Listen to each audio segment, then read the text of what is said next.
হাত উপর নিচ করা যাবে কিনা? হাত উপর নিচ মানে ও রাফায়েদান। আচ্ছা যাক, রাফায়েদান করা যাবে কিনা আমার দিকে শুনেন। নামাজের মধ্যে এই যে বারবার রাফায়েদান করা, ওয়াহাবিরা রাফায়েদান করে, ওদের দলিল বুখারী। বুখারীতে সহিহ হাদিস আছে, হযরতে আব্দুল্লাহ ইবনে উমর বর্ণনা করছেন নবী পাক রুকুতে যেতেন, রাফায়েদান করতেন, রুকু থেকে উঠতেন তো রাফায়েদান করতেন। হাদিস বুখারী সহিহ। এখন আমরা কেন করি না? সহিহ হাদিস আছে তো। বুখারীতে হাদিস, আব্দুল্লাহ ইবনে উমর তিনি নিজেই রুকুতে যেতেন, রাফায়েদান করতেন, রুকু থেকে উঠতে রাফায়েদান করতেন। আবু দাউদের মধ্যে সহিহ হাদিস, নাসিরউদ্দিন আলবানী সহিহ বলেছেন, নবী পাক সাজদাতে যেতেন, উঠতেন, দুই সাজদার মাঝে রাফায়েদান করতেন। তো এখন আহলে হাদিসকে বলেন যে সাজদা উঠা যাওয়ার টাইমে তোমরা রাফায়েদান কারো করো? তোমাদের বাপ আলবানী হাদিসটিকে সহিহ বলেছেন। তো এরা বলবে বুখারীতে নাই। তাই একটা কথা মনে রাখবেন, শুধু বুখারী হাদিসের কিতাব নয়, আল্লাহর নবী বলেছেন আমার হাদিস যদি বুখারীতে আছে তাই মানিও, অন্য কিতাবে আসলে মানিও না। যে হাদিসের কিতাবে হোক, হাদিস যদি রাসূলুল্লাহর সহিহ বিশুদ্ধ হাদিস থাকে সেটা মানা ফরজ। বুখারীতে আসলে যেমন মর্যাদা, অন্য কিতাব আছে সহিহ সনদের সাথে একই মর্যাদা। এটা নয় যে ইমাম বুখারী লিখলেন তো হাদিসটার মান বেড়ে গেল। ইমাম বুখারী আমার নবীর হাদিস লিখেছেন বলে তিনার কিতাবের মান বেড়েছে। ওনার লেখাতে আমার নবীর মান বাড়েননি, আমার নবীর হাদিস লিখেছেন বলে ইমাম বুখারীর কিতাবের মান বেড়েছে। সুবহানাল্লাহ। তো বলছে বুখারীতে দেখাও, বুখারীতে দেখাও। তো বুখারীতে যখন দেখাবো, তোমার বাপ মুওয়াত্তা ইমামে মালিকের 11 রাকাতের হাদিস দেখানো দলিল দিলে। বুখারীতে দেখাও উমর ফারুক 11 রাকাতের হুকুম করেছিলেন, তখন বলবো যে কোনো কিতাবে হোক হাদিস সহিহ হওয়া লাগবে। বুঝতে পারছেন? সহিহ হওয়া লাগবে। তো বুখারীতে হাদিস নবী রাফায়েদান করেছেন রুকুতে যাওয়ার টাইম, ওঠার টাইম। আব্দুল্লাহ ইবনে উমরও করেছেন। এখন আপনাকে বলছি বিরাদর ইসলাম, একটা কথা আমার হচ্ছে যে আবু দাউদ শরীফের মধ্যে হাদিস আছে। কি হাদিস? রাসূল আকরাম নূরে মুজাসসাম সাজদাতে গেছেন, উঠেছেন, তো রাফায়েদান করেছেন দুই সাজদার মাঝে। আলবানী বলছে হাদিসটি সহিহ। ওয়াহাবিকে বলেন যে তোমরা সাজদাটা কেন করো না? এরা কিন্তু সাজদাই করে না। সাজদাতে কেন করো না? এরা বলবেন নবী সাজদাটা পরে ছেড়ে দিয়েছিল, তো আমরা রুকুটা এই জন্য করি না যে সাজদাটাও নবী ছেড়ে দিয়েছিলেন, পরে রুকুটাও ছেড়ে দিয়েছিলেন, তাই আমরা দুটোই ছেড়ে দিয়েছি। তোরা একটা ছেড়েছিস, আমরা দুটোই ছেড়ে দিয়েছি। এবারে ছাড়ার দলিল কোন কিতাবের মধ্যে আছে দেখেন বিরাদর ইসলাম। এখন তো গুগল মাস্টার সব বেরিয়েছে, তো গুগলের মধ্যে এদের একটা অ্যাপস আছে ওয়াহাবিদের, আল হাদিস। এই অ্যাপসের আপনার হাদিস নাম্বারটা বলে দিই আপনাদেরকে। এই অ্যাপসের হাদিস নাম্বার হচ্ছে তিরমিজি শরীফ, হাদিস নাম্বার 257 নম্বর হাদিস তিরমিজি। এই অ্যাপসের মধ্যে লেখা আছে সহিহ হাদিস। হাদিসটা সহিহ, নাসিরউদ্দিন আলবানী হাদিসটাকে সহিহ বলেছে। আমার জানা মতে ওয়াহাবিদের 7 জন বা 8 জন ইমাম হাদিসটিকে সহিহ বলেছেন, সবাই সহিহ মানছেন। এই হাদিসের প্রতি যত আপত্তি আছে ইমামগণ লিখেছেন সমস্ত আপত্তি জাল, হাদিসটা সহিহ। তাই ওয়াহাবিদের ইমাম আলবানী পর্যন্ত হাদিসটাকে সহিহ বলেছেন, তাদের অ্যাপসে সহিহ লেখা আছে। হাদিসটা কি? হযরতে আলকামা বলছেন যে আব্দুল্লাহ ইবনে মাসউদ মানুষকে বলছেন আমি কি তোমাদেরকে নবীর নামাজ দেখাবো না, নবী কিভাবে নামাজ পড়তেন? লোকজন বললেন দেখান। আল্লাহর নবী তখন নামাজ পড়তে আরম্ভ করলেন, তাকবীরে তাহরিমা ব্যতীত পূর্ণ নামাজে আর কোথাও হাত উত্তোলন করলেন না, আর কোথাও হাত উত্তোলন করলেন না। তারপর আরেকটি হাদিস শুনেন, ইমাম বদরুদ্দিন আইনি নোখাবুল আফকার 4th খণ্ড 163 পৃষ্ঠার মধ্যে লিখেছেন হাদিসটি দুটি সহিহ সনদে বর্ণিত হয়েছে। সেই হাদিসটি কি? হযরতে আব্দুল্লাহ ইবনে মাসউদ রাদিয়াল্লাহু তাআলা আনহু বলছেন শারা মাআনিল আসার হাদিস নাম্বার 1389, শারা মুশকিলিল আসার হাদিস নাম্বার 5826, নোখাবুল আফকার 4th খণ্ড 163 পৃষ্ঠার মধ্যে হাদিসটি বর্ণিত। ইমাম বদরুদ্দিন আইনি বলছেন হাদিসটি দুটি সনদে বর্ণিত। আব্দুল্লাহ ইবনে মাসউদ বলছেন আল্লাহর নবী সাল্লাল্লাহু আলাইহি ওয়াসাল্লাম প্রথম তাকবীর ব্যতীত সুম্মা লা ইয়াউদ আর অন্য কোথাও হাত উত্তোলন করতেন না। জোরে বলেন সুবহানাল্লাহ। তো বুখারীতে আছে নবী রাফায়েদান করেছেন, তিরমিজিতে আছে রাফায়েদান করেননি, মুশকিলিল আসার আছে রাফায়েদান করেননি, শারা মাআনিল আসার হাদিসের কিতাবে রাফায়েদান করেননি। দুটোই হাদিস হচ্ছে সহিহ। তো এখানে জবাব কি হবে? নবী পাক পূর্বে রাফায়েদান করেছেন, পরে ছেড়ে দিয়েছেন। এই জন্য মুসলমান আব্দুল্লাহ ইবনে উমর বর্ণনা করেছেন বুখারীতে নবী রুকুতে গেছেন রাফায়েদান করেছেন, রুকু থেকে উঠেছেন রাফায়েদান করেছেন। বুখারীতে হাদিস তিনি নিজেই রাফায়েদান করেছেন, পরে যখন নবী ছেড়ে দিয়েছেন আব্দুল্লাহ ইবনে উমরও রাফায়েদান করা ছেড়ে দিয়েছেন। কোন কিতাবে হাদিস? মুসান্নাফে ইবনে আবি শাইবা হাদিস নাম্বার 2452। এই কিতাবের মধ্যে হাদিস, যেই হাদিসটাকে শেখ শোয়েব আরনাউত হাদিসটিকে সহিহ বলেছেন। ইমাম তুর্কমানি রাহমাতুল্লাহ আলাইহি নিজের কিতাব আল জাওহারুন নাকি দ্বিতীয় খণ্ড 74 পৃষ্ঠার মধ্যে লিখছেন, হাজা সনদহু সহিহুন, এই হাদিসের সনদ হচ্ছে সহিহ। হযরতে আব্দুল্লাহ ইবনে উমারের ছাত্র হযরতে মুজাহিদ কমবেশ 6-7 বছর হযরতে আব্দুল্লাহ ইবনে উমারের পিছনে নামাজ পড়েছিলেন, যিনি রাফায়দান করার হাদিস বুখারীতে উল্লেখ করেছেন। তিনার ছাত্র মুজাহিদ বলছেন, আমি দীর্ঘ বছর আব্দুল্লাহ ইবনে উমারের পিছনে নামাজ পড়েছি, তিনি তাকবীরে তাহরিমা ব্যতীত পূর্ণ নামাজে আর কোথাও হাত উত্তোলন করেননি। জোরে বল সুবহানাল্লাহ। আর একটু জোরে হবে সুবহানাল্লাহ। এই জন্য বাবা, যিনি হাদিস বর্ণনা করেছেন বুখারীতে রাফায়দান করার, উনি তো নিজে ছেড়ে দিয়েছিলেন। কেন ছেড়েছিলেন? নবী পূর্বে করেছেন, পরে ছেড়ে দিয়েছেন।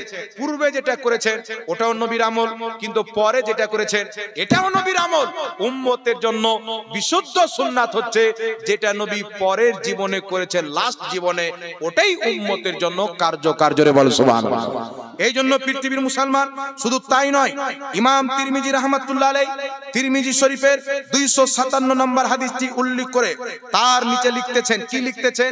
নবী মুস্তাফা অসংখ্য আহলুল ইলম সাহাবী এবং তাবেঈরা এই হাদিসের উপরই আমল করেছেন। নবীর অসংখ্য জ্ঞানী গুণী সাহাবী তাবেঈনগণ রাফায়দান করতেন না, এই হাদিসের প্রতি আমল করেছেন। এখন কে কে করতেন না? মাত্র একটি হাদিস আপনাদেরকে শোনাচ্ছি বাবা। কিতাবটির নাম মুসনাদে আবি ইয়ালা, হাদিস নাম্বার 5039, মুসনাদে দারে কুতনি হাদিস নাম্বার 1133, সুনানুল কুবরা লিল বাইহাকি হাদিস নাম্বার 2534, মাজমাউজ জাওয়াইদ হাদিস নাম্বার 2551, আল জাওহারুন নাকি দ্বিতীয় খণ্ড পৃষ্ঠা নম্বর 78, মিজানুল ইতিদাল তৃতীয় খণ্ড পৃষ্ঠা নম্বর 496। এই হাদিসটিকে ইমাম ইবনে তুর্কমানি বলছেন হাদিসের সনদ সহিহ, আর ইমাম হাইসামিও হাদিসটির বিশুদ্ধতার দিকে মত দিয়েছেন। সহিহ সনদে হাদিসটি বর্ণিত। হযরতে আব্দুল্লাহ ইবনে মাসউদ বলছেন, ক্বালা সাল্লাইতু মা রাসূলিল্লাহি সাল্লাল্লাহু আলাইহি ওয়াসাল্লাম, তিনি বলছেন আমি নবী পাকের সঙ্গে নামাজ আদায় করলাম, ওয়া আবু বকর, এবং আবু বকরের সাথে নামাজ আদায় করলাম, ওয়া উমর, তিনার সাথেও নামাজ আদায় করলাম। ফালাম ইয়ারফাউ আইদিহিম ইল্লা ইনদা ইফতিতাহিস সালাত, তিনি বলছেন তাকবীরে তাহরিমা ছাড়া আর কোথাও, নামাজ শুরু করা ছাড়া পূর্ণ নামাজে তিনারা আর কোথাও হাত উত্তোলন করতেন না। জোরে বলতে হবে সুবহানাল্লাহ। আর একটু জোরে হবে না সুবহানাল্লাহ? তো আবু বকর সিদ্দিকও রাফায়দান করতেন না, ওমর ফারুকও করতেন না, একবারে টানাটান সহিহ হাদিস। এখন বলেন ওদের নামাজ হয়েছে না হয়নি? জোরে বলেন। নবী রাফায়দান করতেন না, নামাজ হয়েছে না হয়নি? বাংলাদেশের কাজদাবিন ইহুদি নিজের কিতাবের মধ্যে লিখছে যে রাফায়দান করা জরুরি। আজ পর্যন্ত কোন ইমাম জরুরি বলেননি। ইমাম শাফি বলছেন আমার নিকটে রাফায়দান মানসুখ হয়নি, করলে করতে পারে, মুস্তাহাব, করলে ভালো, না করলে কোনো গুনাহ নাই, ইমাম শাফির নিকটে। তো যারা ইমাম শাফিকে মেনে রাফায়দান করে ওদের মশলাটা আলাদা, ওরা মুস্তাহিদকে মানে। নবী পাক বলছেন যদি কোনো মুস্তাহিদ মশলা দিতে গিয়ে, বের করতে গিয়ে কোরআন হাদিস থেকে ভুলটা বের করে, তাহলে 1 নেকি পাবে, সহিটা বের করলে 2 নেকি পাবে, মুস্তাহিদের জন্য। আর বাংলাদেশের কাজদাব যদি বের করে তো জাহান্নামে পড়ে যাবে। বুঝতে পারছেন? তো শাফি মাযহাবকে মেনে যারা করে, যদিও খাতাতে হতে পারে কিন্তু তাদের জন্য বৈধ। লা মাযহাবি বলে আমরা সহিহ হাদিস মানি, তো এইগুলো সহিহ হাদিস তোমার বাপ মানবে? আর তুমি মানবে না তো আহলে হাদিস কেন নাম রাখছো? বলো আহলে কাটা কাটা হাদিস, কিছু কিছু মানে কিছু কিছু বাদ দি। এই জন্য পৃথিবীর মুসলমান রাফায়দান না করা নবীর সুন্নাত, আবু বকরের সুন্নাত, উমরের সুন্নাত, আলীর সুন্নাত, আব্দুল্লাহ বিন মাসউদের সুন্নাত, আব্দুল্লাহ ইবনে উমরের সুন্নাত। জোরে বলেন সুবহানাল্লাহ। নবী পাকের বড় বড় সাহাবী রাফায়দান করতেন না, সহিহ হাদিস দ্বারা প্রমাণিত। এই জন্য রাফায়দান না করাটাও সুন্নাত। কথা বুঝতে পেরেছেন? আল্লাহ পাক বুঝার তৌফিক দান করুক। আর একটি প্রশ্ন এসেছেন, বুকের উপরে হাত বাঁধবে না নাভির নিচে, একটি কথা মনে রাখবেন, বুকের উপরে হাত বাঁধার পৃথিবীর কোন কিতাবে আল্লাহর নবী বুকে হাত বেঁধেছেন যদি কোনো আহলে হাদিস ওয়াহাবি একটা সহি হাদিস দিতে পারে আল্লাহর নবী বুকে হাত বেঁধেছেন সহি যার সনদ মারফু মুত্তাসিল হবে, একটা যদি হাদিস দিতে পারে 10 লক্ষ টাকা 3 বছর পূর্বে চ্যালেঞ্জ দিয়েছি, আজ পর্যন্ত আছে, আমার বেঁচে থাকা পর্যন্ত চ্যালেঞ্জ দেওয়া আছে। একটা হাদিস বুকের উপরে হাত বানার একটা সহি হাদিস আল্লাহর নবী বুকে হাত বেঁধেছে সহি মারফু হাদিস না বিমল দাসের বেটা দেখাইতে পারে, না তিরঙ্গা দাসের বেটা দেখাইতে পারে, না শেখার দাসের বেটা দেখাইতে পারে, কেউ দেখাতে পারে না। এবার আপনাকে বলি শুনেন, এদের পুঁজি কটা আছে? আমার দিকে লক্ষ্য করেন বাবা, আমার দিকে দেখেন, আমার দিকে দেখেন, এদের কয়েকটা হাদিস হচ্ছে পুঁজি। এরা একটা নামাজে হাত বানার ব্যাপারে বই লিখেছে, টেনে টুনে ঘুষটে ঘাসটে দিল্লি বোম্বে ঘুরিয়ে জাল হাদিসকে সহি বানিয়েছে।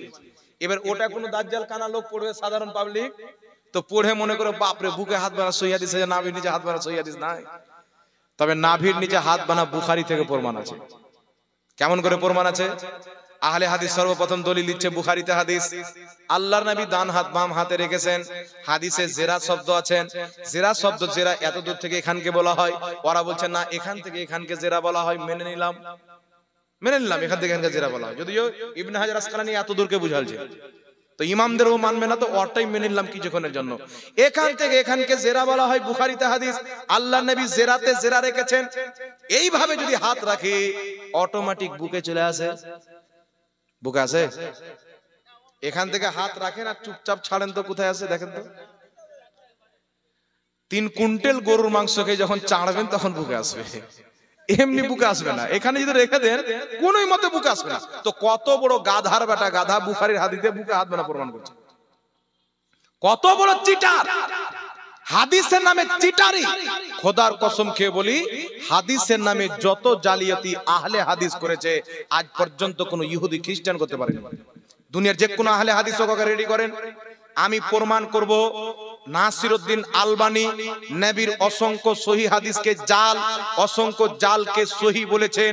আমি প্রমাণ করব নাসিরউদ্দিন আলবানীর তাহকিক মানা নাজায়েজ এবং হারাম। এর তাহকিক যারা মানবে পথভ্রষ্ট ছাড়া কেউ হবে না। ওয়াহাবি এই জন্য পথভ্রষ্ট হচ্ছে যে আলবানী বাপকে মেনেছে। একটা হাদিস পূর্বের 15 জন ইমাম যদি সহি বলে, আলবানী যদি বলে জয়ীফ, তারা জয়ীফ মানবে, ইমামদেরকে মানবে না। মানে ইনাদের ইমাম হচ্ছে আপনার ওই আলবানী। এই জন্য বিরাদর ইসলাম বুকে হাত বানার আরেকটি দলিল আবু দাউদ শরীফের 759 নম্বর হাদিস, নাকি আবু দাউদের 759 নম্বর হাদিস। তাউস রাহমাতুল্লাহ আলাইহি বলছেন আল্লাহর নবী নামাজে আলা সাদরিহি বুকে হাত বেঁধেছেন, কিন্তু তাউস রাহমাতুল্লাহ আলাইহি জীবনে নবীকে দেখেনি। তাউস রাহমাতুল্লাহ আলাইহি বলছেন নবী বুকে হাত বেঁধেছে, উনি জীবনে নবী পাককে দেখেনি। একটু লক্ষ্য করে শুনেন, উনি যখন জীবনে নবী পাককে দেখেননি, নবীর কথা বলছেন, মিডিলে সাহাবীর নাম মেনশন করেননি, তাহলে হাদিসের সনদ হচ্ছে কাটা। তো হাদিসটা সহিহ না জয়ীফ আমি কি বলবো? আহলে হাদিসের মুহাদ্দিস জুবের আলী জাই নামাজ মে হাত বাঁধনে কা হুকুম আর মাকাম এই কিতাবের 11 পৃষ্ঠার মধ্যে লিখছে আবু দাউদের বুকে হাত বানার হাদিস আহলে হাদিসদের নিকটে জয়ীফ হাদিস। আর আব্দুর রাজ্জাক বিন ইউসুফ বলছে জয়ীফ আর জাল হাদিস এক। তো আহলে হাদিসদের কায়দা অনুযায়ী আবু দাউদের 759 নম্বর বুকে হাত বানার হাদিসটি জাল হাদিস। কি হাদিস? ওদের কায়দা অনুযায়ী জাল, আর আমাদের কায়দা অনুযায়ী জয়ীফ। আমাদের তো জয়ীফ ও হাদিস, কারণ সমস্ত মুহাদ্দিস বলেছে জয়ীফ হাদিস ফাজাইল আমল গ্রহণযোগ্য, আর এদের নিকটে জয়ীফ মানে জাল, আব্বার দেওয়া ধর্ম বানিয়ে নিয়েছে। তো আবু দাউদের হাদিসটা তাদের কিতাব থেকে জাল প্রমাণ করব।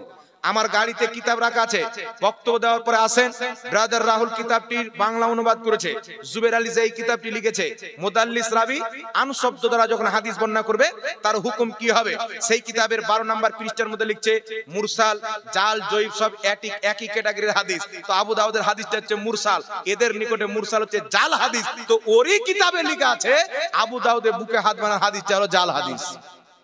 কথা বুঝতে পারছেন? তারপর আরেকটি হাদিস পেশ করে সহিহ ইবনে খুজাইমার মধ্যে ওয়াইল ইবনে হুজুর থেকে যে হাদিসটি রয়েছে, আল্লাহর নবী বুকে হাত বেঁধেছেন।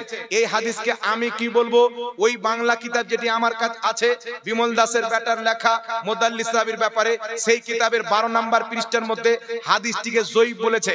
সেই কিতাবের 16 নম্বর পৃষ্ঠার মধ্যে 2 জায়গাতে লিখেছে সহিহ ইবনে খুজাইমার বুকে হাত বানার হাদিস টানা টান জয়ীফ, 0% কোনো সন্দেহ নাই। কথা বুঝতে পারলেন কি বললেন না বাবা? আরেকটি পুঁজি ওদের ইমাম বুখারীর তারিখুল কবিরের হাদিস ফাসাল্লি লিরাব্বিকা ওয়ানহার, এই আয়াতের তাফসিরে হযরতে আলী বলেছেন বুকে হাত বাঁধতে হবে। এবার আমি একটি রেফারেন্স দিচ্ছি, ইমাম ইবনে আব্দুল বার তিনার লেখা কিতাব আত-তামহিদ 20তম খণ্ডের মধ্যে সহিহ সনদে হাদিসটি বর্ণিত। উকবা বিন সাহিবান বর্ণনাকারী, তিনি বলছেন ফাসাল্লি লিরাব্বিকা ওয়ানহার, এই আয়াতের তাফসিরে হযরতে আলী বলেছেন ডান হাতকে বাম হাতে রেখে ফিস সালাতি তাহতা সূরা, নামাজে নাভির নিচে বাঁধতে হবে। তো একই আয়াতের তাফসিরে এক জায়গায় বলছে বুকে হাত বাঁধতে হবে, এক জায়গায় বলছে নাভির নিচে হাত বাঁধতে হবে, দুটোই বাদ। আমি বলছি দুটোই লিও না, বাদ, মুস্তারিব হয়ে গেল বাদ। এখন ক্লিয়ার কাট হাত আপনি কোথায় বাঁধবেন? কিতাবটির নাম হচ্ছে তিরমিজি শরীফ। তিরমিজি শরীফের প্রথম খণ্ডের মধ্যে একটি হাদিস লিপিবদ্ধ সনদ সহিহ। ইমাম তিরমিজি হাদিস লিখেছেন, সাহাবা বলছেন আল্লাহর নবী নামাজে ডান হাত বাম হাতে রাখতেন। বুখারীর হাদিস, বুখারীতেও আছে। এই হাদিসটা উল্লেখ করে ইমাম তিরমিজি লিখছেন নবী মুস্তাফার অসংখ্য সাহাবী, তারপরে অসংখ্য তাবেঈনগণের মত হচ্ছে ডান হাত বাম হাতে রেখে নাভির নিচে রাখতে হবে। আবার অসংখ্য সাহাবী তাবেঈনদের মত হচ্ছে ডান হাত বাম হাতে রেখে নাভির উপরে রাখতে হবে। ইমাম তিরমিজি সাহাবা থেকে দুটো মত উল্লেখ করেছেন, তাবেঈন থেকে দুটো মত উল্লেখ করেছেন, নাভির নিচে নাভির উপরে। ইমামে আজম আবু হানিফা বলছেন আমি নাভির নিচের মতটাকে গ্রহণ করলাম, তো নাভির নিচে হাত বাঁধবে হানফিরা। ইমাম শাফি বলছেন নাভির উপরে মতটাকে গ্রহণ করলাম, তো নাভির উপরে হাত বাঁধবে শাফি মাযহাব মান্যকারীরা। দুটোই হচ্ছে সহিহ, কারণ নবী মুস্তাফার সাহাবী থেকে দুটো কল পাওয়া যায়, একটি নিচের একটি উপরের। কিন্তু বুকে হাত বাঁধা যাবে না। কেন যাবে না? ইমাম মালিক বলছেন বুকে হাত বাঁধা মাকরুহ। আহলে হাদিসের সবচেয়ে বড় ইমাম ইবনে তাইমিয়া সিফাতুস সালাতের মধ্যে লিখছে বুকে হাত বাঁধা মাকরুহ। ইবনে তাইমিয়ার ছাত্র ইবনে কাইয়িম নিজের কিতাবে লিখছেন বুকে হাত বাঁধা মাকরুহ। মাকরুহ কাকে বলে? শরীয়তে অপছন্দনীয় কাজকে মাকরুহ বলা হয়। আর মাকরুহ অপছন্দনীয় কাজ, আর অপছন্দনীয় কাজ কোনদিন নবীর সুন্নাত হতে পারে না। ওয়াহাবিদের ইমাম ইবনে তাইমিয়া ইবনে কাইয়িম ওদের বাপ দাদা এটাকে অপছন্দনীয় কাজ লিখেছে। সুতরাং বুকের উপরে সুন্নাত মনে করে হাত বাঁধা, মাকরুহকে সুন্নাত মনে করা, অপছন্দনীয় কাজকে সুন্নাত মনে করা, যেটা একেবারে টাটকা বিদআত। কথা বুঝতে হচ্ছে? যেটা সুন্নাত নয় ওটাকে সুন্নাত বানিয়ে নেওয়া বিদআত। এই জন্য পৃথিবীর মানুষ বুকের উপরে হাত বানা যাবে না। এখন প্রশ্ন হচ্ছে জাহাঙ্গীর হুজুর আপনার মা কোথায় হাত বানে, আপনার বউ কোথায় হাত বানে? এরা আবার খ্রিস্টান, যতই দলিল দেন আবার যুক্তিতে যাবে। এটা নয় যে আমার বাপ ইবনে তাইমিয়া মাকরুহ বলে দিয়েছে তো ছেড়ে দিই, যে না হাদিস সহিহ নাই তো ছেড়ে দিই না। আপনার বাপ কোথায় বানে, মা কোথায় বানে, আপনার বউ কোথায় বানে? তো তুইও হসপিটালে চলে যা বহরমপুরের, লিঙ্গ পুরুষকে কাটিয়ে স্ত্রী হয়ে যা, তারপর তুইও বুকে হাত বাঁধ। তো বলে বুকের উপরে হাত মহিলারা বাঁধবে কোনো কিতাব আছে? আমি বললাম এটা কোনো সহিহ হাদিস দ্বারা আমি পাইনি। এটা হচ্ছে সালাফদের মত, ফুকাহায়ে কেরামের মত। কারণ মহিলাদের নামাজের মধ্যে পর্দা করা ফরজ। ফুকাহায়ে কেরাম বলেছেন মহিলারা বুকে হাত বাঁধলে পর্দা বেশি হয়। এখন বলে এটা তো যুক্তি হলো, তো বেটা যুক্তিতে তো তোমরা আমল করো। কি আমল করো? নামাজ পড়ো, বলে পড়ি।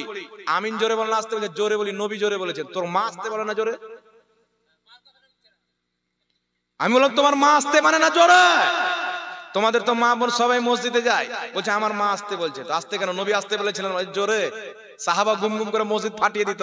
তো তোর মা কেন আসতে বলছে, তোর বাপ কেন জোরে বলছে? বলছে মা আমার বিটি ছেলে না।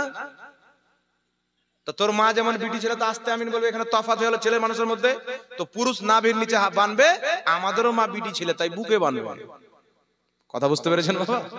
মহিলাদের ফুকাহায়ে কেরাম বলেছে বুকে হাত বানাতে পর্দা বেশি, এই জন্য মহিলাদের পর্দার জন্য মাসলা চেঞ্জ। কিন্তু পুরুষের জন্য বুকে হাত বানা ইহুদিদের তরিকা। মোবাইলে লিখবেন ইহুদিদের নামাজ, চলে আসবে এইভাবে নামাজ পড়ছে। আর দেখবেন কিছু লোকদের এইভাবে দাঁড়াবে, পাও এমন করে ছিতরাবে, মনে হচ্ছে বাপের জমি ধরতে এসে নামাজ পড়তে আসেনি। তাড়াতাড়ি চল, জলঙ্গির লোক আমাদের জমি নিয়ে নিবে, তাড়াতাড়ি ধরে।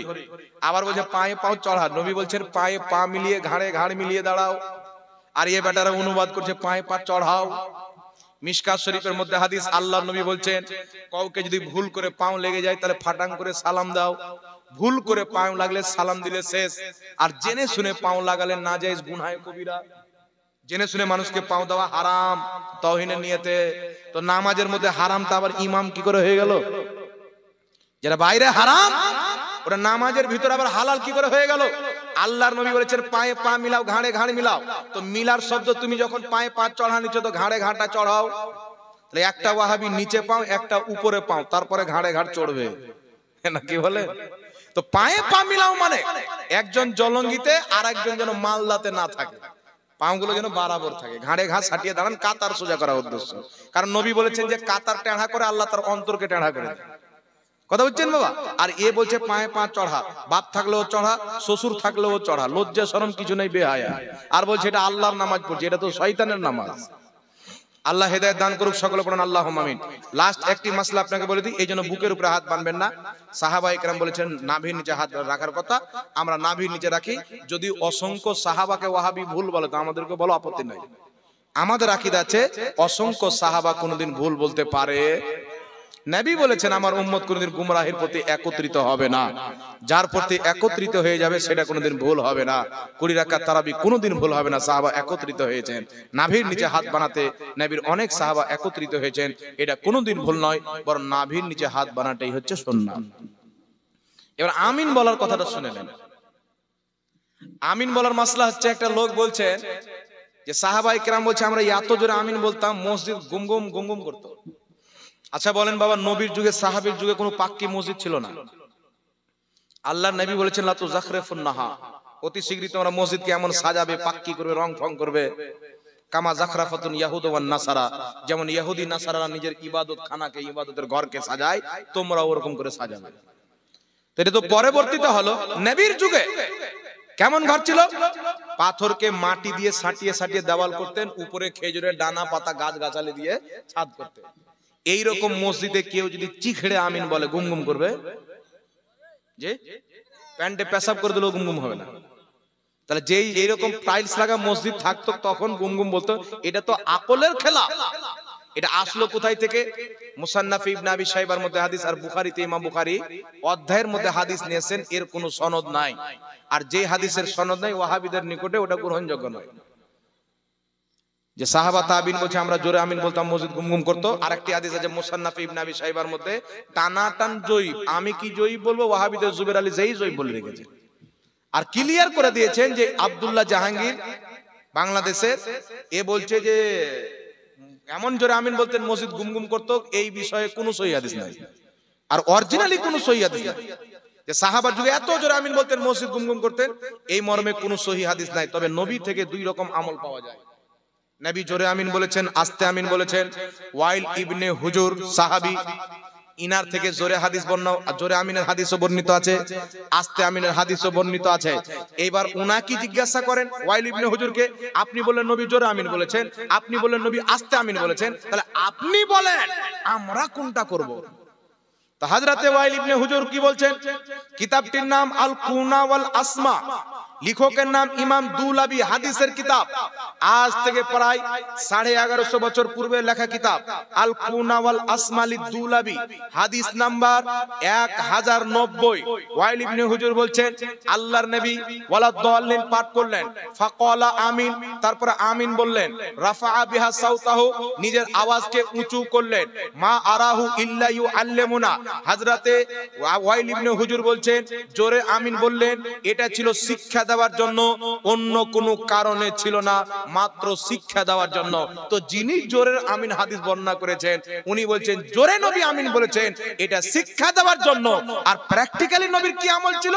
হাকিম আল মুস্তাদরাকের মধ্যে হাদিস, মুসনাদ আহমদের মধ্যে হাদিস, ইমাম হাকিম হাদিসটি উল্লেখ করে বলছেন হাযা হাদিসুন সহিহুন, হাদিসের সনদ সহিহ। আপনার মুসনাদ আহমদের হাসিয়ার মধ্যে লেখা আছে ইসনাদুহু সহিহ, হাদিসের সনদ হচ্ছে সহিহ। ওয়াইল ইবনে হুজুর বলছেন কারা আন-নবী সাল্লাল্লাহু আলাইহি সাল্লাম, আল্লাহর নবী পাঠ করলেন ওয়ালা দাল্লিন ফাকালা আমিন, ওয়ালা দাল্লিন পাঠ করলেন, তারপরে আমিন বললেন, খাফাদা বিহা সাউতাহু, নিজের আওয়াজকে আস্তে রাখলেন, হাদিস সহিহ। জোরে বলেন সুবহানাল্লাহ। তো নবী শিক্ষা দেওয়ার জন্য জোরে আমিন বলেছেন, নবীর প্র্যাকটিক্যালি আমিন বলা হচ্ছে আস্তে। তাহলে কোনটা বেশি গ্রহণযোগ্য হবে? জি আমি আপনাকে শিখাচ্ছি যে এইভাবে হাত দাও, ধুয়ে ধুয়ে দেখাচ্ছি, আর নিজে একটা নামাজের জন্য উজু করছি। তো আপনাকে শিখার জন্য যেটা উজুর মতো করলাম এটা বেশি গ্রহণযোগ্য, না যেটা নামাজের জন্য উজু করলাম এটা বেশি শক্তিশালী? রাস্তায় আমিন বলতে হবে, ফয়সালা তো সাহাবা করে দিয়েছেন। তো এখন যারা চিটারি করে মসজিদে দ্বন্দ্ব লাগার জন্য বলছে, এরা নবীর সহি হাদিসকে অস্বীকার করে, রাফায়দান না করার সহি হাদিসকে এরা অস্বীকার করে রাফায়দান করে, আর নবীর একটা সহি পদ্ধতিকে অস্বীকার করে রাফায়দান করা বিদাতীদের পরিচয়। এরা নবীর আসতে বলা সুন্নাতের হাদিসকে অস্বীকার করে জোরে আমিন বলে, নবীর একটা পদ্ধতিকে অস্বীকার করে আরেকটা পদ্ধতিতে আমল করা বিদাতি এবং বদমাযহাবদের কাজ, 72 জাহান্নামী ফিরকাদের কাজ। এই জন্য মুসলমান এদের থেকে সাবধান। এরা আবার নতুন ডিজাইন উঠেছে, হাত তুলে দোয়া করা যাবে না। লাস্ট মশলা বলে শেষ করে দেবো বাবা। কলকাতায় এক জায়গায় বক্তব্য দিচ্ছে, একটা ছেলে এরকম চিরকুট দিয়ে পারে যে হুজুর হাত তুলে দোয়া করা যাবে না। আমি, তুই বাড়ি গিয়ে মাকে বলিস, মা পাংখাতে আমার পাও বান, আমি পাও তুলে দোয়া করব। না, হাত তুলে দোয়া করা যাবে না, কি করবো? পাও তুলে দোয়া করবো? কত বড় চিটা! এই ভাই এখানে অনেক লোক আছেন, পাশে আছে মনে হয় বিমল দাসের বাড়ি নাকি, ওর বাড়িতে যাবেন, যাওয়ার পর আচ্ছা যেই পাশে হোক বলবেন, মাইকে তো খুব চিল্লালছো, মায়ের দুধ পান করে থাকলে জলঙ্গিতে বসো, আর না হলে অনলাইনে বসো। ফরজ নামাজের পর হাত তুলে দোয়া করাকে যদি কোনো আহলে হাদিস বিদাতি বিদাত প্রমাণ করে, আল্লাহর কসম খেয়ে বলছি ওয়াল্লাহ, সমস্ত আহলে হাদিস এর 7 নসলকে যারা মরে কবরে চলে গেছে তাদেরকে পর্যন্ত যদি বিদাতি প্রমাণ না করতে পারি, বাংলার জমিনে নিজের চেহারা দেখাবো না মুসলমান। তাদের যেগুলো মৌলবী মরে গেছে ওরা কেউ বিদাতি প্রমাণ করবে কেন? ওরা নিজের কিতাবে লিখেছে ফরজ নামাজের পর হাত তুলে দোয়া করা জায়েজ। একটু জোরে হবে না সুবহানাল্লাহ? আজকে একটা এই প্রশ্নটা এসেছিল আপনার হুগলির মাটি থেকে, আজকে এই মাসলাটা লিখে পাঠালাম বাবা। আমার গ্রুপে হয়তো এদিকে লোক অ্যাড আছে কিনা, যারা অ্যাড আছে পাবে। মাজমাউজ জাওয়াইদের মধ্যে ইমাম হাইসামি রাহমাতুল্লাহ আলাইহি একটি হাদিস উল্লেখ করেছেন। মাজমু জাওয়াইদের মধ্যে ইমাম হাইসামি হাদিসটিকে উল্লেখ করেছেন। মুজামুল কবির লি তাবরানির মধ্যে হাদিসটি উল্লেখ রয়েছে। তারপরে ইমাম ইবনে কাসির নিজের কিতাব জামিউল মাসানিদে ওয়াস সুনান, এই কিতাবের হাদিস নাম্বার 6394 এ হাদিসটিকে উল্লেখ করেছেন। একটু লক্ষ্য করে শুনেন বাবা। মুহাম্মদ বিন আবি ইয়াহিয়া বলেন, আমি আব্দুল্লাহ ইবনে জুবাইর রাদিয়াল্লাহু তাআলা আনহুকে দেখেছি, একজন ব্যক্তি নামাজের ভিতরই হাত তুলে দোয়া করছিলেন। তো তিনি নিষেধ করে দিলেন যে নবী এইভাবে দোয়া করতেন না। নবী কোনোদিন নামাজের ভিতরে হাত তুলে দোয়া করেনি। নবী নামাজ শেষ করে রাফাআ ইয়াদাইহি, নিজের দুইখানা হাতকে উত্তোলন করতেন, ওয়া দাআ, তারপরে আল্লাহর নবী দোয়া করতেন। ইমাম হাইসামি বলছেন রিজালুহু সিকাত, এই হাদিসের প্রত্যেকটা বর্ণনাকারী বিশুদ্ধ। জোরে বলেন সুবহানাল্লাহ। এবার শুনেন হাদিস কি দেব আপনাকে। আহলে হাদিসদের বড় মুহাদ্দিস আব্দুর রহমান মুবারকপুরী নিজের কিতাব তোহফাতুল আহওয়াজি 10 খণ্ডে বিভক্ত, সেই কিতাবের দ্বিতীয় খণ্ড 277, 71, 72 পৃষ্ঠার মধ্যে 4টি হাদিস উল্লেখ করেছেন। হাদিস সহিহ সনদেও আছে, দুর্বল সনদেও আছে, সব রকম হাদিস উল্লেখ করে বলেছেন। আল্লাহর নবী আলাইহিস সালাতু ওয়াস সালামের হাদিস উল্লেখ করেছেন। সাহাবা বলছেন নবী পাক নামাজের শেষে সালাম ফিরানোর পর রাফাআ ইয়াদাইহি, দুইখানা হাতকে আল্লাহর নবী উত্তোলন করতেন, ওয়া দাআ, তারপরে আল্লাহর নবী আলাইহিস সালাতু ওয়াস সালাম দোয়া করতেন। আব্দুর রহমান মুবারকপুরী 4টা হাদিস উল্লেখ করেছেন। আহলে হাদিসদের মুহাদ্দিস উল্লেখ করার পর আব্দুর রহমান মুবারকপুরী তোহফাতুল আহওয়াজির দ্বিতীয় খণ্ড 277 পৃষ্ঠার মধ্যে লিখছে, অসংখ্য আহলে হাদিস আলিমদের মত হচ্ছে ফরজ নামাজের পর সবাই মিলে হাত তুলে দোয়া করা জায়েজ আছে। আবার অসংখ্য আহলে হাদিস আলিম এটাকে নিষেধ করেছেন। আব্দুর রহমান মুবারকপুরী দুটোই মতকে উল্লেখ করে বলছেন, আমার নিকটে রাজে কল হলো, সহি কল হলো, ফরজ নামাজের পর সবাই মিলে হাত তুলে দোয়া করা জায়েজ আছে। জোরে বলেন সুবহানাল্লাহ। ওদের বাপ লিখছে জায়েজ আছে, আর এরা যদি বলেন না যায় তাহলে ওর বাপ জাহান্নামী, নাই জাহান্নামী ও বলবে। এই জন্য পৃথিবীর মুসলমান আহলে হাদিসদের বড় মুহাদ্দিস নাসিরউদ্দিন আলবানীর কিতাব বাংলাতে ঢাকা থেকে বাংলা করা হয়েছে। কিতাবটির নাম হচ্ছে রাসূল সাল্লাল্লাহু আলাইহি সাল্লামের নামাজ। এই কিতাবের মধ্যে আলবানী বলছে ফরজ নামাজের পর সবাই মিলে হাত তুলে দোয়া করা যাবে, কোনো সমস্যা নাই। আলবানী বলছে যাবে, আর ওর ইদিগুদিগের সন্তানরা বলছে বিদাত। তো আলবানী তো বিদাত করে জাহান্নামে চলে গেল, তো তোমাদের ফতোয়ায় তোমাদেরই মুরব্বি জাহান্নামী হয়ে গেল নাকি বলে? জি, শুধু তাই নয়, আহলে হাদিসের গুরু নাজির হোসেন দেহলভী নিজের কিতাব ফাতাওয়া নাজিরিয়ার মধ্যে লিখছেন, ফরজ নামাজের পর আল্লাহর নবী হাত তুলে দোয়া করেছেন, উম্মতকে হাত তুলে দোয়া করার তালকিন করেছেন। এই পৃথিবীর মুসলমান, নবী হাত তুলে ফরজ নামাজের পর দোয়া করেছেন, দোয়া করতে বলেছেন নিজের উম্মতকে। যারা নবীর উম্মত হবে ফরজ নামাজের পর তাদের জন্য হাত তুলে দোয়া করা যায়, আর যারা খ্রিস্টানদের উম্মত হবে, বিমল দাসের বেটার উম্মত হবে, তাদের জন্য বিদআত। নবীর উম্মতের জন্য বিদআত নয়। সানাউল্লাহ অমৃতসরী আহলে হাদিসের ইমাম ফাতাওয়া সানাইয়ার মধ্যে লিখছেন, জ্ঞানীদের প্রতি যেন লুকায়িত না থাকে, ফরজ নামাজের পর হাত তুলে দোয়া করা জায়েজ এবং মুস্তাহাব। তাদের কিতাবে লেখা আছে। আহলে হাদিসের মুহাদ্দিস জুবের আলী যায়দ নিজের কিতাব ফাতাওয়া ইলমিয়ার মধ্যে লিখছে, ফরজ নামাজের পর সবাই মিলে হাত তুলে দোয়া করা মাঝে মাঝে যাবে। মাঝে মাঝে যাবে বলেছে। ফরজ নামাজের পর ইজতেমাই দোয়া কবি কবি করনা জায়েজ হ্যায়, কখনো কখনো করা জায়েজ আছে। মানে দিনে 5 ওয়াক্তের নামাজ 3-4 ওয়াক্ত করলেন তো জায়েজ আছে, অসুবিধা নাই। তো যেটা 3 ওয়াক্তের জায়েজ আছে, 5 ওয়াক্তের নাজায়েজ হবে? এই জোরে বলেন, নাজায়েজ হবে? 5 ওয়াক্তের যায় নবী হাত তুলে দোয়া করেছেন। আরেকটা হাদিস পেশ করছি, তারিখে তাবারির মধ্যে ইমাম তাবারি হাদিসটি উল্লেখ করেছেন। আল বিদায়া ওয়ান নিহার মধ্যে আহলে হাদিসের গুরু ইবনে তাইমিয়ার ছাত্র ইমাম ইবনে কাসির হাদিসটি উল্লেখ করেছেন। আলা বিন হাজরামি নবী পাকের সাহাবী ফজরের ফরজ নামাজে সালাম ফেরানোর পর ঘুটনাতে ভর দিয়ে দুইখানা হাতকে উত্তোলন করলেন। উনার পিছে যত সাহাবী ছিলেন সবাই হাতকে উত্তোলন করলেন। ফজরের ফরজ নামাজের পর সবাই মিলে হাত উত্তোলন করে এত লম্বা দোয়া করলেন যে সূর্য উদিত হয়ে গেল। জোরে হবে না সুবহানাল্লাহ। সাহাবী আলা বিন হাজরামি পিছে শত শত সাহাবী সবাই মিলে ফরজ নামাজের পর হাত তুলে দোয়া করেছেন। তো যেটা নবী করেছেন, সাহাবা করেছেন, জায়েজ না নাজায়েজ নবীকে জিজ্ঞাসা করেন। নবী বলেন 73 ফিরকা হবে, কুল্লুহুম ফিন্নার, সবাই জাহান্নামে, ইল্লা মিল্লাতান ওয়াহিদা, একটি জান্নাতে, মা আনা আলিহি ওয়া সাহাবী, যে আমার সাহাবীর তরিকাতে চলবে তারাই হবে জান্নাতি। তো ফরজ নামাজের পর দোয়া করা নবীর তরিকা, সবাই মিলে দোয়া করা সাহাবার তরিকা। যারা ফরজ নামাজের পর সবাই মিলে দোয়া করে এরা জান্নাতি দলের লোক। যারা বিদআত মনে করে নবীর হাদিস মোতাবেক জাহান্নামী দলের লোক। কথা বুঝতে পেরেছেন বাবা? এখন ওয়াহাবি আপনাকে বলবে সাহাবা সবাই মিলে হাত তুলে ফরজ নামাজের পর দোয়া করেছেন, হাদিসটি জয়ীফ। কালকে আপনাকে কে বলবে যদিও হাদিসটি হাসান, এরা বলবে জয়ীফ। তো আপনি কিছু বলবেন না, বলবেন জয়ীফ মেনে নিলাম।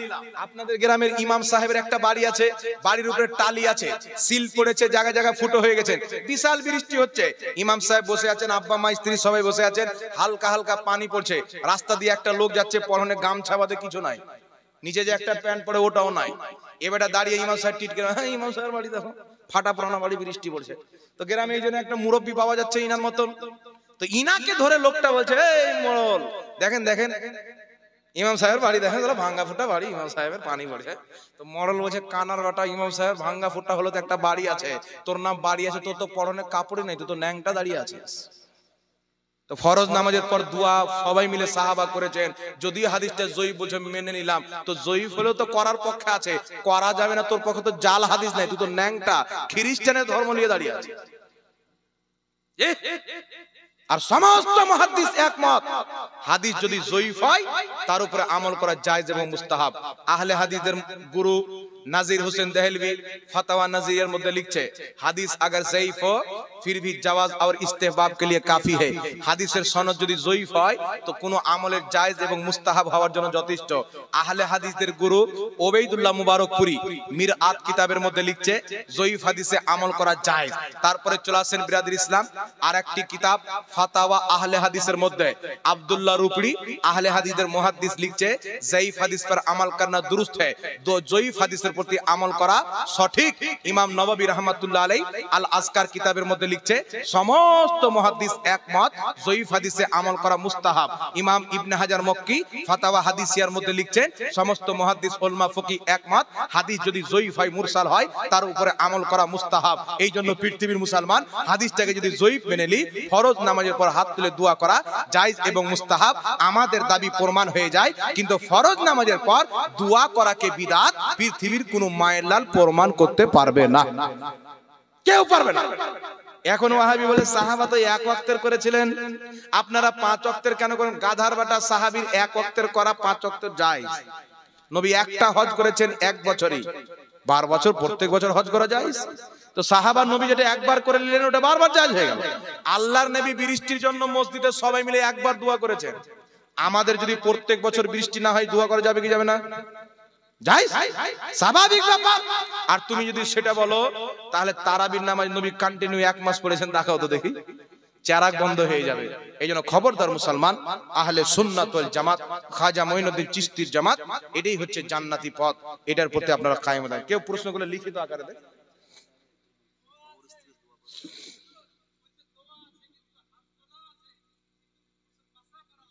ও তো তিরমিজির মধ্যে সহিহ হাদিস।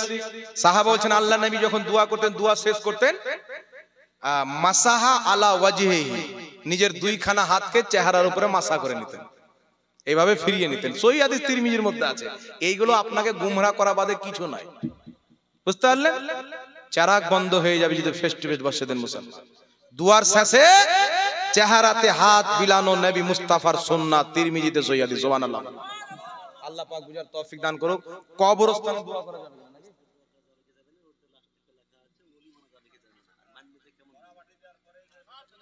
1 মিনিট। আল্লাহর ওলি মানা যাবে কিনা? তো ওলি যে মাননা ও কিসের মুসলমান? তো মুসলমানই লয়। বুখারী শরীফের মধ্যে হাদিস, ক্বালা রাসূলুল্লাহ সাল্লাল্লাহু আলাইহি সাল্লাম ইন্নাল্লাহ তাআলা ক্বাল মান আদালি ওয়ালিয়ান ফাকাদ আযানতুহু বিল হারব। নবী পাক বলেন, আল্লাহ পাক বলেছেন যে ব্যক্তি আমার ওলির সাথে দুশমনি করলো, ওলিকে মানলো না, রাসূল পাক বলছেন, আল্লাহ বলেছেন ফাকাদ আযানতুহু বিল হারব, আমি আল্লাহ তার সাথে যুদ্ধ ঘোষণা করলাম। তো যার সাথে আল্লাহ যুদ্ধ ঘোষণা করবে মুসলমান, জি ডুপ্লিকেট মাল। এই জন্য আউলিয়ায়ে কেরাম যারা, তাদেরকে মানা ফরজ, জরুরি। তাদেরকে না মানলে আল্লাহ পাক তার সাথে যুদ্ধ ঘোষণা করবে। আল্লাহর যুদ্ধ মানে কি? জাহান্নামের আগুনে তাকে জ্বালাবে। হাঁসওয়ালি আল্লাহ যুদ্ধ করবে না। আল্লাহ যদি কোন বলে দেয় সব খাল্লাস হয়ে যাবে গোটা 7 মাসের গোষ্ঠী, বুঝতে পারছেন? আল্লাহ হেদায়েত দান করুক। এই জন্য ওলিয়া উলিয়া হক্কানি পীর, ডুপ্লিকেট নয়। এখন গাঁজাখোর, মাতাল, পিতখোর, মাতখোর, গুটকাখোর, ফুটকাখোর, বিভিন্ন রকমের পীর বেরিয়েছে, দেখেছেন? মার্কেটে ঘুরে বেড়াচ্ছে। 14 গোষ্ঠীর নাপাক ছিল, ও আবার এসে পীর। 17 দিন অবধি মোচ কাটেনি, এইভাবে মোচ ঝুলছে, এইভাবে মোচ ঝুলছে। আর দাড়ি এত লম্বা করেছে, পেশাব করার পর পানি লাগার দরকার নেই, দাড়িতে কুলুপ লাওয়া যাবে। রাসূল পাক বলেছেন তোমরা দাড়ি বাড়াও, মোচ ছোট করো, ইহুদিদের মুসাফা করিও না। ইহুদিরা যখন দাড়ি ছাড়ে তো পায়ের তলা অবধি চলে গেলেও কাটে না, কিন্তু শরীয়তে 1 মুষ্টির বেশি দাড়ি কাটা মুস্তাহাব। বুখারীতে হাদিস, আব্দুল্লাহ ইবনে উমর 1 মুষ্টির দাড়ি বেশি কাটতেন, হযরতে আবু হুরায়রাও কেটে নিতেন। তাই 1 মুষ্টির বেশি দাড়ি কেটে নেন, এটা ভালো কাজ। দাড়িটা আপনার ফ্রেশ থাকবে, দেখতেও ভালো লাগবে। আর অনেক লোক আছে আহলে হাদিসদের মধ্যে, কিছু লোকের দাড়ি দেখেন কিনা, তো দেখবেন ভেড়িরা যেমন জট লেগে যায় না পাশা দিকে লেদে লেদে, ওরকম দাড়িতে জট লেগে গেছে। এই দাড়িকে ছাড়তে বললো, এটা দাড়ির অপমান। জি, এই জন্য মুসলমান আল্লাহর ওলিদেরকে মানতে হবে, হক্কানি পীরকে মানতে হবে। ইমাম ইবনে হিব্বান আল মাজরুহিন কিতাবে হাদিস লিখেছেন, ইমাম সাহাবী তারিখে ইসলামের মধ্যে লিখেছেন, ইমাম জালালউদ্দিন সিয়ুতি আল মাসনুয়া কিতাবের মধ্যে হাদিস লিখেছেন। আব্দুল্লাহ ইবনে উমর বলছেন, একজন পীর তার মুরিদের নিকটে এমন যেমন নবী তার উম্মতের নিকটে। রাসূল পাক বলছেন, যেই ব্যক্তি নিজের শাইখের অর্থাৎ পীরের সম্মান করলো, সে আল্লাহর সম্মান করলো। এগুলো হাদিস কিতাবের মধ্যে লেখা আছে ভাই। তো পীর পীরের মতন হতে। পীর হলো ফার্সি শব্দ, আরবি হলো শেখ। কি আরবি? শেখ। ওয়াহাবিরা বলে পীর মানা হারাম, আর 14 গোষ্ঠীকে পীর বানিয়ে রেখেছে। শেখ মাদানি, শেখ পাদানি, শেখ কাজ্জাব, শেখ হাসওয়া, শেখ পারসা, কুত্তা বিল্লিকেও পীর বানিয়ে রেখেছে, শেখ শেখ শেখ। আর ফার্সিতে পীর বললেই পেটে ব্যথা হয়ে যায়।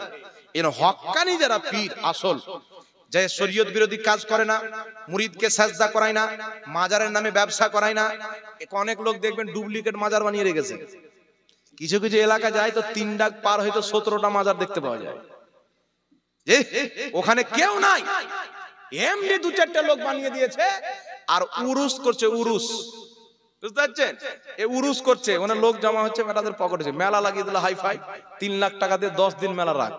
ওই 3 লাখ টাকা বেটা পেয়ে গেল, ডুপ্লিকেট মাজার বানিয়ে রেখেছে। ঠাটিয়ে বেড়িয়ে সব ভেঙে দিতে হবে।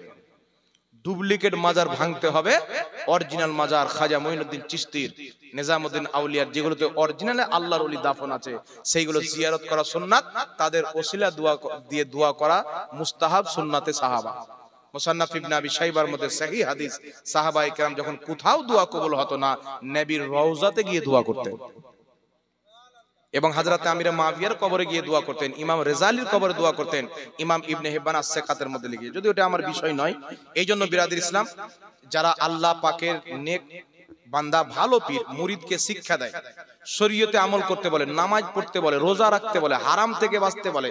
এক কথা যে শিক্ষাটা আমার ওস্তাদ দেয়, পীর মানুষকে মুরিদ করে ওই শিক্ষাটা দেয়, একমাত্র শরীয়তের খাতিরে পীর করে, ওই পীর মানা যায়। আর যেই পীর বলছে মুরিদ হওয়ার টাকা লিয়ায়, ওকে জুতা মেরে তাড়াতে হবে। বুঝতে পেরেছেন? আল্লাহ পাক বুঝার তৌফিক দান করুক।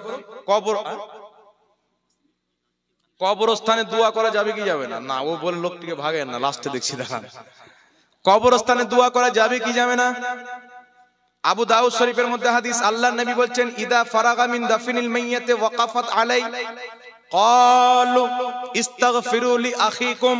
রাসূল পাক বলছেন মৃত্যু ব্যক্তিকে দাফন করার পর তোমরা চলে যেও না, দাঁড়িয়ে যাও, মৃত্যু ব্যক্তির জন্য ইস্তেগফার করো। অন্য হাদিস আছে ওয়া দুআ, এবং তার জন্য দোয়া করো। এখন মোল্লা বলবে যে নবী তো দোয়া করতে বলেছেন, হাত তুলতে বলেছেন, তো নবী তো হাত নামিয়েও দোয়া করতে বলেননি, তুলারও কথা বলেননি। নবী হুকুম করেছেন, এর মানে হাত নামিয়েও যায়, হাত তুলেও যায়। আর তুই যদি বলিস হাত তুলে কোথায় আছে দেখা, তো আমি বলবো হাত নামিয়ে কোথায় আছে দেখা। তো আমি দেখাচ্ছি ইবনে বাজ সমস্ত আহলে হাদিসের আপন বাপ, শতলাও নয়, সারা পৃথিবীর আহলে হাদিস সবচাইতে বড় মুফতি ইবনে বাজ মাজমুয়া ফাতাওয়ার মধ্যে লিখছে ফরজ আপনার দাফন করার পর সবাই মিলে হাত তুলে দোয়া করা যায়, সাহাবায়ে কেরাম থেকে এটা প্রমাণিত। সুবহানাল্লাহ। জুবের আলী জাই ফাতাওয়া ইলমিয়ার মধ্যে আহলে হাদিস মুহাদ্দিস লিখছে আপনার দাফন করার পর সবাই মিলে হাত তুলে দোয়া করা জায়েজ আছে। এই জন্য মৃত্যু ব্যক্তিকে দাফন করার পর সবাই মিলে হাত তুলে দোয়া করা, ওখানে দাঁড়িয়ে থাকা, এটা নবীর সুন্নাত, নবী আদেশ করেছেন। আবু দাউদের হাদিস, হাদিসটিকে আলবানী সহিহ বলেছেন, ওয়াহাবিদের ইমাম। আর দাফন করে পালিয়ে আসা, এটা হচ্ছে বিদাতীদের পরিচয়। নবী বলছেন ইদা ফারাগা মিন দাফনিল মাইয়াতি ওয়াকাফাত আলাই, মৃত্যু ব্যক্তিকে দাফন করার পর দাঁড়িয়ে যাও, চলে যেও না। যে চলে গেল বিদাতে আমল করলো, যে দাঁড়িয়ে দোয়া করলো নবীর হাদিসে আমল করলো। কথা বুঝতে পেরেছেন? এইবার মাটি দিতে গিয়ে মিনহা খালাকনাকুম বলা যাবে কিনা? একটা মৌলবি দেখছি এইভাবে মুখ ঘুরিয়ে আছে, এইভাবে ক্যামেরা হয়েছে, আর এমন মিষ্টি ভাষাতে বলছে, কিন্তু ওর চেহারা যদি দেখতে পায়, কারোর চোখ যদি ঠিক থাকে, কোন রকমের দোষ না থাকে, ওর সাক্কাল দেখে বলে নেবে পাক্কা ইহুদির বাচ্চা। একবারে নেতানিয়াহু একে জন্ম দিয়ে, যে দেখবে দাড়ি টুপি দেখে ওকে শয়তানের মতন লাগছে, ড্রেসটা খালি নূরানি কিন্তু চেহারাটা শয়তান। এইভাবে মুখ ঘুরিয়ে বলছে মিনহা খলাকনাকুম ওয়া ফিহা নুঈদুকুম। নবী পাক নিজের মেয়ে উম্মে কুলসুমকে মাটি দিয়েছেন, হাদিসটি যঈফ। তারপরে বলছে মিনহা খলাকনাকুম ওয়া ফিহা নুঈদুকুম, এটা আল্লাহ বলেছেন আমি তোমাকে এই মাটি দিয়ে তৈরি করেছি, এই মাটিতে তোমাকে আসতে হবে, আবার তোমাকে এই মাটি থেকে উঠাবো। এটা আল্লাহ বলেছেন, আর মাটির দিকে তুমি বলছো, এটা শিরক হবে না? তো মাটির দিকে আমরা বলছি, তো আমার বাপের কথা বলছি না আল্লাহর কথা বলছি, জি? তো কোথায় শিরক হবে? আল্লাহ বলছেন সূরা ফাতিহায় ইহদিনাস সিরাতাল মুস্তাকিম, আল্লাহ আমাকে সঠিক পথে চালাও। তাহলে আল্লাহ শিরক করেছেন?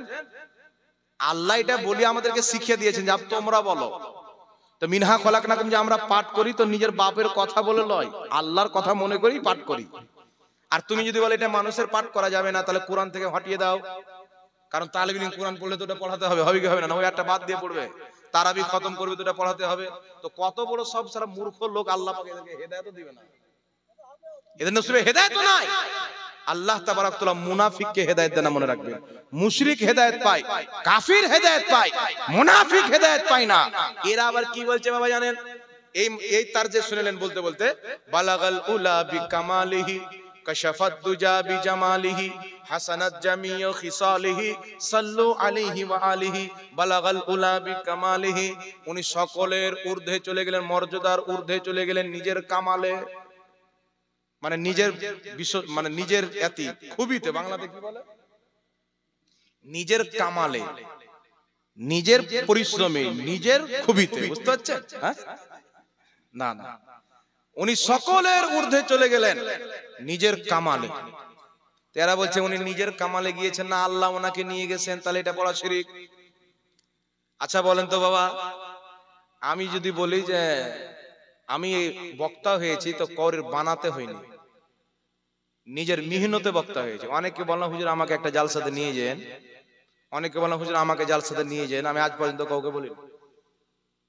এই জায়গাতে নিজের মিহনত পরিশ্রমে এসেছি, এটা বলা যায় না, না যায় শিরক হয়ে যাবে। এখন কেউ যদি বলে হুজুর আপনি এসেছেন না আল্লাহ নিয়ে এসেছেন, তো গাধার বাটা আমি কি আল্লাহর অস্বীকার করে বললাম? আমি নিজের এতে এসেছি, মানে এর ভিতরে তো লুকা আছে যে আল্লাহ আমাকে এখানে নিয়ে এসেছেন, করি সাহারাতে আছে। তো এ বলছে কি বালাগাল উলাবি কামালি, নবী পাক মর্যাদার সব স্তর পার করে গেলেন নিজের কামালে। তো বলছে নিজের কামালে জানি আল্লাহ নিয়ে গেছেন, তাই কবিটা ভুল পড়া যাবে না। এখন আল্লাহ পাক আমরা যে খাওয়া দাওয়া করি, খাওয়া দাওয়া করে দোয়া কি করি জোরে বলেন? আল্লাহ যিনি আমাদেরকে খাইয়েছেন, বাংলাতে বলছে যিনি আমাদেরকে খাইয়েছেন তুমি তার রিজিকে বরকত দান করো, এই দোয়াটা যায় না না যায় বলেন? আপনি আমাকে খাওয়ালেন, আমি দোয়া করলাম আল্লাহ যিনি আমাকে খাইয়েছে তুমি তার রিজিকে বরকত দান করো, তো তাকে খাওয়াও। তাহলে একজন বলবে যে এই দোয়াটা পড়া চলবে না, কেন? বলছে ও আপনাকে খাইয়েছে না, আল্লাহ খাইয়েছে। আচ্ছা বলেন তো বাবা, আপনাদেরকে এখানে কে নিয়ে এসেছেন? আপনারা নিজে এসেছেন? আমি বললাম তো আল্লাহ বলেছেন। যদি এখানে কেউ বলে যে আমি নিজে এসেছি, তাহলে এটা শিরক হবে? এটাও জায়েজ হবে? মুসলমান বললো মানে কি নিজে এসেছি মানে আল্লাহই নিয়ে এসেছে, এটা স্বাভাবিক। তো আল্লাহ পাক পরওয়ারদিগার আলমের হাবিব নবী মুস্তাফা এত আল্লাহর ইবাদত করেছেন, দ্বীনের কাজ করেছেন, নিজের মর্যাদার সীমা পার করে সমস্ত সৃষ্টিতে সবচাইতে মর্যাদার উচ্চ আসনে চলে গেছেন। সুবহানাল্লাহ বলেন। এত সুন্দর কবি গাধার বেটা বলছে পড়া যাবে না। আল্লাহ এদেরকে হেদায়েত দান করুক। এই জন্য বিরাদ ইসলাম মিনহা খলাকনাকুম এটা পাঠ করে মাটি দেওয়া, আমি নিজের বক্তব্য দিব না। আমি যদি বলে দিই জায়েজ, তো কালকে বলবো তো জায়েজ, রেফারেন্স দিল না। সমস্ত ওয়াহাবিদের গুরু বাংলাদেশে এখন একটা মৌলবি বয়ান দিচ্ছে, বাংলাতে খুতবা পড়েছে, বুঝতে পারছেন? আজ পর্যন্ত 1450 বছরের তারিখে কোথাও বাংলাতে খুতবা হয়নি, কোথাও হয়নি। প্রথম বাংলাতে খুতবা চালু করেছে। তো বাংলাতে খুতবা চালু করে কি বলছে? বাংলাতে খুতবা চালু করে দলিল কি দিবে? বলছে সৌদির মুফতি আজম ইবনে বাজ বলেছে যেখানকার লোক বাংলা বুঝে ওখানে বাংলাতে খুতবা দেওয়া ওয়াজিব। রেফারেন্স কার? ইবনে বাজ। ওই ইবনে বাজ মাজমুয়া ফাতাওয়ার মধ্যে লিখছে, তাকে জিজ্ঞাসা করা হলো সওয়াল, মিনহা খলাকনাকুম ওয়া ফিহা নুঈদুকুম ওয়া মিনহা নুখরিজুকুম তারাতান উখরা ইনদা দাফান, হুজুর দাফন করার সময়, মাটি দেওয়ার সময় উক্ত আয়াতটি পাঠ করা কি? সমস্ত আহলে হাদিসের সবচেয়ে বড় মুফতি ইবনে বাজ বলছে হাজা সুন্নাতুন, এই আয়াতটি পাঠ করে মাটি দেওয়া হচ্ছে সুন্নাত। সুবহানাল্লাহ হবে না? ওয়াহাবিদের সবচাইতে বড় মুফতি বলছে সুন্নাত, এ বাডা বলছে বিদআত। তোর বাপ তো জাহান্নামে চলে গেল তোর ফতোয়া অনুযায়ী। তো ইবনে বাজ জাহিল ছিল না তোমরা জাহিল করে? তোমরা বিচার করো। ইমাম নববী রাহমাতুল্লাহ আলাইহি আল আজকার কিতাবের 12 নম্বর পৃষ্ঠার মধ্যে লিখছে মিনহা খলাকনাকুম, এই আয়াতটি পাঠ করে মাটি দেওয়া মুস্তাহাব। ইমাম মুল্লা আলী কারি মিরকাতের মধ্যে লিখছেন এই আয়াতটি পাঠ করে মাটি দেওয়া মুস্তাহাব। মুসনাদ আহমদের মধ্যে হাদিস, যেই পৃষ্ঠায় হাদিস আছে সেই পৃষ্ঠার হাসিয়াতে লেখা আছে ইসনাদুহু হাসান, হাদিসটি হাসান সনদে বর্ণিত। আল্লাহর নবী নিজের মেয়ে উম্মে কুলসুমকে মাটি দেওয়ার সময় মিনহা খলাকনাকুম আয়াতটি পাঠ করেছেন। জোরে বলেন সুবহানাল্লাহ। এই জন্য মিনহা খলাকনাকুম পাঠ করা দোয়া। এরা বলবে বিসমিল্লাহ বলে দোয়া করতে হবে। তো গাধার বাটা আমরা মাটি দেওয়ার শুরুতে আগে বিসমিল্লাহ পড়ি, তারপর মিনহা খলাকনাকুম পড়ি। কথা বুঝতে পারছেন কি? প্রত্যেক ভালো কাজের আগে বিসমিল্লাহ পড়া যায় না। কথা বুঝতে পারছে? এই জন্য মিনহা খলাকনাকুম বলে মাটি দেওয়া সুন্নাত। এটা ওয়াহাবিদের গুরু ইবনে বাজ লিখেছে। এরা যদি বলে বিদআত, বলবেন লিখে দে তোর বাপ বিদআত করেছে, লিখে দে। ইবনে বাজ বিদআত করেছে, লিখে দে। লিখে দেবে না। এরা হচ্ছে মুনাফিক সুবিধাবাদী, যেখানে ইচ্ছা যেমন ইচ্ছা ফাতোয়া মেরে দিল। এরা আবার কি জানেন, বুখারীতে একটা হাদিস পেল ফাতোয়া মেরে দিল, কিন্তু বেটা জান না মুসলিমে আরেকটা হাদিস এর অপোজিটে আছে, ফাতোয়া মেরে দিল। বলছে দুই হাতে মুসাফা করা বিদআত। শুনেছেন? যেই মৌলবি বলেছে দুই হাতে মুসাফা করা বিদআত, ওর বাপও বিদআত, ওর শাশুড়িও বিদআত। এত ডাহা মিথ্যা কথা কি করে বলতে পারে বাবা? ইমাম বুখারী রাহমাতুল্লাহ আলাইহি বুখারী শরীফের মধ্যে একটি চ্যাপ্টার কায়েম করেছেন। চ্যাপ্টারটা কি কায়েম করেছেন? ইমাম বুখারী রাহমাতুল্লাহ আলাইহি দুই হাতে মুসাফা করার একটি বাব বেনেছেন, অধ্যায় কায়েম করেছেন। তারপরে হাদিস নিয়েছেন, হাদিস নাম্বার 6265 6265 বুখারীর হাদিস। হযরতে আব্দুল্লাহ ইবনে মাসউদ বলছেন আল্লাহর নবী আমাকে তাশাহুদ শিক্ষা দিলেন, এমন তো অবস্থায় মুসাফার অবস্থায় আল্লাহর নবীর দুই হাতের মাঝে আমার হাত ছিল। সুবহানাল্লাহ। নবী দুই হাতে মুসাফা করে আমাকে তাশাহুদ শিক্ষা দিয়েছেন। বুখারীর হাদিস 6265 নম্বর হাদিস। তাহলে আল্লাহর নবী এদের কথা অনুযায়ী বিদআত করেছেন। মানে এরা এমন এমন জিনিসকে বিদাত বলে, শিরিক বলে, নবীও বিদাতি, নবীও শিরিক করেছে। এই জন্য এরা কোনোদিন মুসলমান হতে পারে না। মুসলমান এদের থেকে যে নিজের ইমানকে বাঁচিয়ে নিবে, দুনিয়া আখিরাত কামিয়াব হয়ে যাবে। এদের কৌশলে যারা পড়ে যাবে, নাম আব্দুর রহমান থাকবে, নামাজ 5 ওয়াক্তের পড়বে, ভিতর সব ইহুদি খ্রিস্টানে থাকবে। আল্লাহ হেদায়েত দান করুন। আরেকটি হাদিস আপনাকে বলে দিই বিরাদে ইসলাম, মুসলিম শরীফ হাদিস নাম্বার 402, হযরতে আব্দুল্লাহ ইবনে মাসউদ বলেছেন নবী পাক 2 হাতে মুসাফা করেছেন। আরেকটি হাদিস শুনলেন বুখারী শরীফ দ্বিতীয় খণ্ড পৃষ্ঠা নাম্বার 926, 2 হাত ধরে মুসাফার বর্ণনা। তারপরে ফাতহুল বারি তৃতীয় খণ্ড পৃষ্ঠা নাম্বার 65 এর মধ্যে লেখা আছে হাম্মাদ ইবনে সাইদ এবং ইবনুল মুবারক 2 হাতে মুসাফা করতেন। তারপরে চলে আসেন তারিখে বুখারী ফাতহুল বারি দ্বিতীয় খণ্ড পৃষ্ঠা নাম্বার 65, 2 হাতে মুসাফা করার অধ্যায়। সাহাবায়ে কেরাম এবং তাবিঈনগণ 2 হাতে মুসাফা করতেন। তারপরে চলে আসেন বিরাদর ইসলাম বিশ্ববিখ্যাত ফতোয়ার কিতাব ফাতাওয়া শামির মধ্যে লেখা আছে 2 হাতে মুসাফা করা সুন্নাত। শেখ আব্দুল হক মুহাদ্দিস দেহলভী আশআতুল লুমাতের মধ্যে লিখেছেন 2 হাতে মুসাফা করা সুন্নাত। এই জন্য পৃথিবীর মুসলমান হযরতে ইবনে হাজার আসকালানী ফাতহুল বারির মধ্যে 2 হাতে মুসাফার কথা উল্লেখ করেছেন। এই জন্য 2 হাতে মুসাফা করা নবীরও সুন্নাত, সাহাবারও সুন্নাত। ইমাম বুখারী বলছেন আমার বাপ 2 হাতে মুসাফা করতেন।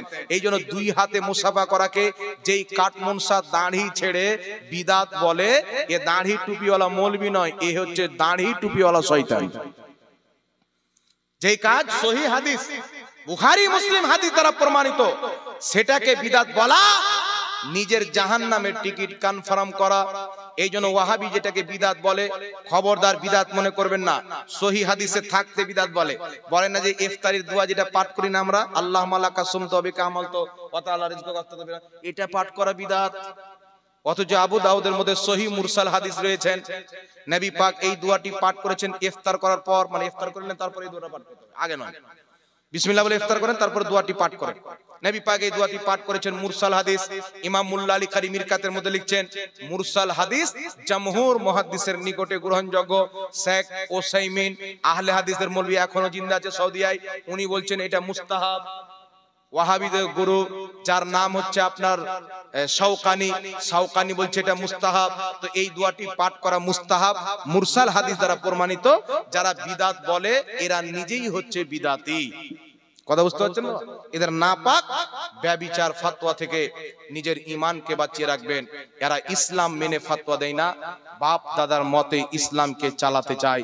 যারা ইসলামকে নিজের বাপ দাদার মতে চালাতে চায়, এরা খ্রিস্টানদের দালাল আহলে হাদিস ওয়াহাবি। আর যারা কোরআন হাদিসের মতে চলে, এরা হচ্ছে আহলে সুন্নাত ওয়াল জামাত, ওলি আউলিয়ার দলের লোক, সুন্নি হানাফি। জোরে বলেন সুবহানাল্লাহ। আল্লাহ পাক বুঝার তৌফিক দান করুক।